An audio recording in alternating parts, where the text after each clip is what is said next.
como única oportunidad que aparezca un donante. Se han juntado con la legislatura de la provincia. Contanos un poco este recorrido que están haciendo de información y me imagino de acompañamiento. Es así, la verdad que estamos muy agradecidos con el Poder Legislativo a través de la profesora Carmen Delgado. Tenemos un apoyo absoluto tanto para las charlas que hacemos en el interior como para este tipo de eventos.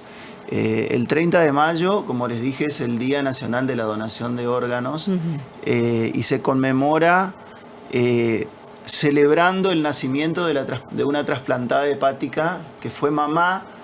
Así que imagínate lo importante que es, como solemos decir en las charlas, esto le permite a estos pacientes que tienen como única posibilidad terapéutica trasplantarse, no solo seguir viviendo, sino tener una vida plena, tener hijos, hacer deportes.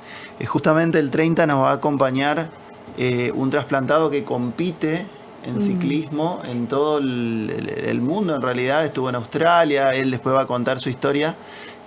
Así que no quiero spoilear nada. Pero bien, va a ser como una historia de vida también. Totalmente. Experiencia. Justamente el mensaje es ese, cómo una persona después de un trasplante puede tener una vida plena, saludable, hacer deportes, ser mamá, ser papá, cuidar de sus hijos. Así que nada, la importancia de que la sociedad vea realmente a dónde va y por qué nosotros insistimos y trabajamos tanto en esto para poder lograr que aparezca ese donante, que aparezca esa familia que decide después de la muerte salvar otras vidas. A raíz de estas, podemos decir, recorridos que está realizando en conjunto ahora con la legislatura, con otros también, con otros espacios, ¿has visto más conciencia? ¿Cómo estás viendo por ahí la recepción de la gente? Yo creo que hay algo muy importante que repetimos siempre.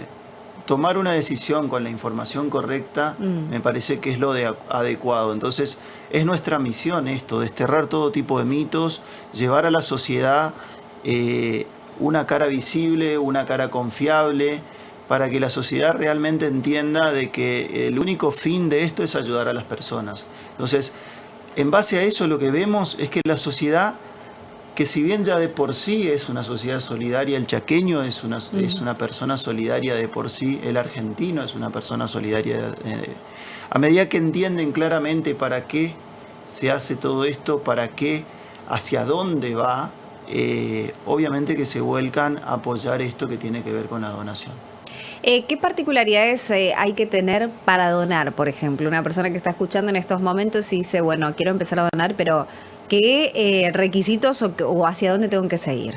Mirá, primero, cuando uno decide ser donante y puede ingresar, la forma más fácil, decimos siempre, si bien está el DNI, están sistemas viejos como un telegrama del Correo Argentino o ir hasta la oficina de Cucay a rellenar un formulario, la forma más fácil es a través de la aplicación Mi Argentina. Una vez que uno dice sí a la donación, no tiene que hacerse ningún estudio de sangre ni ningún estudio médico, o sea, todo eso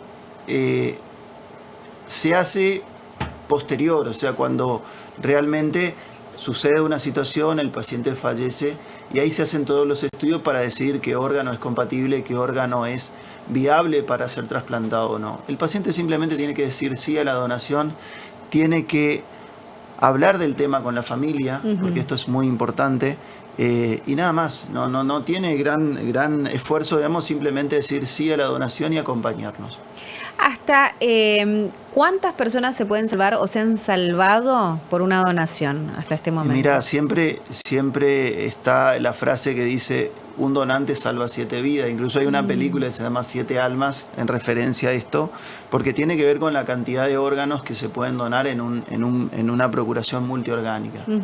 Entonces, hasta 7 vidas se pueden salvar. Y otras se pueden ayudar porque también está lo que tiene que ver con el trasplante de tejidos. Entonces, donando una córnea se puede hacer de que una persona vuelva a ver. Sí, imagínate lo importante que, o sea, que podemos salvar 7 y ayudar a muchas otras más. ¿Hay personas que han cambiado de parecer, por ejemplo, a lo largo de por ahí las promociones o lo que ustedes hablan en estas charlas? Sí, vos sabés que vemos bastante eso, o sea, eso también explicarle a la población. La decisión que hoy se tome es revocable y puede ser de nuevo revocable, o sea, yo puedo decir no y por ahí escucho una campaña, escucho una charla y digo, la verdad que quiero ser donante, puede cambiar la decisión y viceversa también. Entonces lo que vemos, por ejemplo, en esta charla que hicimos ayer en un colegio de Barranqueras, de que una profesora se paró y nos mostró un DNI que decía no donante. Dice, yo nunca dije no a la donación y en el registro civil apareció esto. Sí. ¿Qué hago? Bueno, se le explica, mirá, lo que puedes hacer es o cambiar el cartón del DNI o simplemente entrar a la aplicación Mi Argentina y dar la voluntad positiva. Siempre se va a tomar la última voluntad que se deja sentada. Entonces, si el DNI se renovó, supongamos a los 18 años, y ella en este momento decide sí a la donación y entra a la aplicación Mi Argentina, la última voluntad es la que va a primar. Y te consulto porque me imagino que hay mucha gente que consulta sobre esto, es si, por ejemplo, tengo un familiar en alguna situación, ¿yo puedo donar como mamá, como prima, tía, hermana? Exactamente, la donación en vida existe, no para todos los órganos. Se puede donar un riñón, porque tenemos dos y podemos tener una vida saludable con uno solo. Se puede donar un pedacito de hígado, porque el hígado es un órgano que se regenera y se va a regenerar en el paciente que recibió la donación y también en el paciente que donó, ¿sí? Y se pueden donar tejidos, que siempre decimos, a veces donar sangre salva vidas. Sí. Y si donás sangre y tenés entre 18 y 40 años, te van a preguntar, ¿querés anotarte en la lista de donantes de médula ósea, que es una lista mundial? Entonces, en vida se puede donar. Hay una particularidad. Si nosotros leemos, va a decir donante vivo relacionado, que eso explicamos siempre. Uno puede donar, acercarse a un centro de trasplante con el paciente que necesita y con el posible o los posibles donantes, y si hay un grado de parentesco no hace falta que la justicia intervenga. O sea, el equipo de trasplante va a estudiar a las personas, va a estudiar a la persona que necesita el trasplante, va a estudiar a 1, 2, 3 posibles donantes, porque después se va a buscar la mejor opción, tanto cuál es el más compatible y cuál de ellos está en una situación más apta para donar, ¿sí?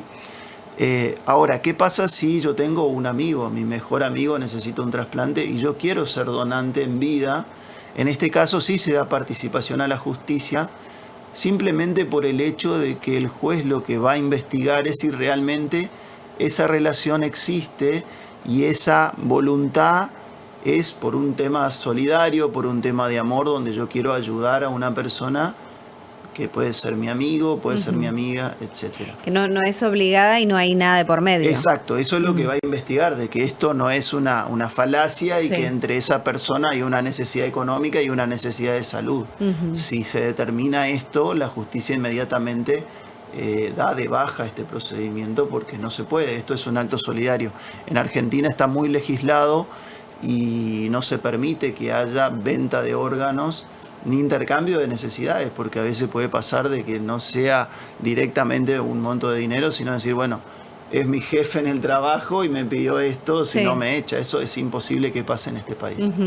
¿Hay situaciones, o se ha conocido a nivel mundial de estas características? Uno lo ve en las películas, ¿no? Pero acá... Sí, en Argentina no hay un solo caso que se haya comprobado. En el mundo sí, tal vez sí, porque hay países que tienen una legislación más blanda con este respecto. Y tal vez puede pasar de que exista la comercialización de órganos o el intercambio de necesidades, como dijimos hoy. En Argentina no, en Argentina es imposible. Y no solo eso, porque a veces nos dice, pero ¿y ustedes no se van a dar cuenta y a lo mejor pasa en un quirófano, no sé, en el interior de alguna provincia? Esto realmente no es así, porque hay que tener en cuenta que los pacientes que se trasplantan después tienen que seguir recibiendo de por vida drogas inmunosupresoras, que no son drogas que se venden en las farmacias. Para poder adquirirlas van a tener que ingresar al sistema digital que se llama Sintra. Entonces van a aparecer, en algún momento van a aparecer en el sistema y realmente esto no pasa. En el caso de una donación, no hablo ya de la persona que le donaron este órgano. ¿Cómo es el proceso de recuperación? ¿También hay un proceso de adaptarse a este órgano? Totalmente. Y esto tiene que ver con varios factores. Tiene que ver con la compatibilidad. O sea, pacientes que se trasplantan, por ejemplo, de riñón con donantes vivos relacionados, el riñón ni bien se implanta, que es cuando se extrae del paciente que dona y se coloca en el paciente que recibe el trasplante, inmediatamente empieza a orinar, por ejemplo, y el periodo de recuperación es muy rápido y la posibilidad de rechazo es muy baja. ¿sí? Obviamente que estos pacientes tienen que cuidarse, tomar su medicación, ir a los controles con su equipo de trasplante. En los pacientes con donante cadavérico también puede pasar eso, porque a veces se consigue en esa lista de espera un paciente súper compatible. Y en ese caso puede repetirse esta situación, pero en general hoy en día evolucionó mucho lo que tiene que ver con el tratamiento inmunosupresor. Recordar, inmunosupresor es un tratamiento que se realiza para controlar que las defensas del paciente trasplantado no rechacen el riñón. ¿Sí? Eso ha evolucionado mucho en el último tiempo, y si bien existe la posibilidad de rechazo y tenemos rechazos en los equipos de trasplante, estos pueden ser tratables y manejables, y no necesariamente un rechazo lleva a la pérdida de la función del injerto. Así que nada, depende mucho de varios factores, pero en realidad, y lo van a ver ahora si nos acompañan el 30, cómo los trasplantados tienen una vida plena. Sí. No son, porque a veces uno también, cosas que nos preguntan a mí, por ahí nos preguntan en las charlas es, pero el trasplantado sigue estando enfermo, sigue requiriendo ir al médico. Sí, sigue requiriendo tener controles, tal vez más frecuente que una persona no trasplantada, pero hacen una vida plena. Del Poder Legislativo justamente nos acompaña siempre Lorena, que es una paciente que yo la veía por consultorio antes de estar en este cargo. Es una paciente que tuvo una situación muy especial donde tuvo una diabetes y su cuerpo generaba anticuerpos contra la insulina. Entonces no había forma de bajarle la glucemia, porque la insulina que se aplicaba, su cuerpo la eliminaba. Entonces tuvo que entrar en lista de espera nacional de emergencia para trasplante pancreático, y hoy tiene sus hijos, hace deporte, nos acompaña a todas las charlas al interior. Así que, pero tiene una vida normal.